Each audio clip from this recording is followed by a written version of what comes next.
Good day everyone, I'm John Paula Sabonete here to support our Union for Teachers. So bilang isa sa mga sumusuporta at nagtatag ng Union for Teacher o samahan na ito, nais kong ibahagi ang vision na nakapaloob dito.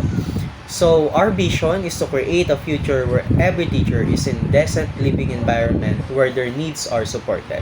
So kinakailangan nating bigyan or pagtibayin ang suporta lalo na ng mga pamahalaang lungsod sa iba't ibang bahagi ng bansa. Gaya na lamang sa Vietnam, kung saan kumpleto ang suporta ng pamahalaan nila sa mga guro, lalo na sa material na bagay para less hassle. And then, where educators are respected and empowered as a professional.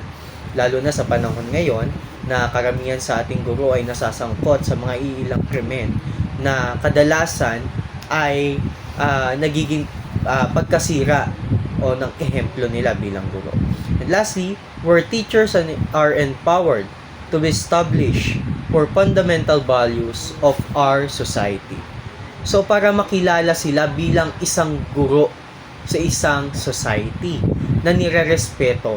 Dahil alam naman natin sa kasalukuyan o sa panahon na ngayon, nalaganap yung ibang mga kaso o karahasan, lalo na sa mga guro. Kaya hirap nilang gampanan ang tungkulin dahil sa lalo na sa limitadong galaw nila sa society o lalo na sa paaralan. So kailangan nating iwaksi ito gamit ang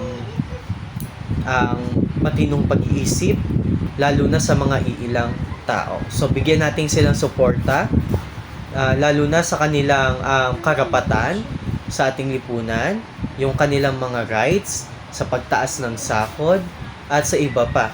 Nakarapat-rapat naman sa kanila bilang isang profesional na guro.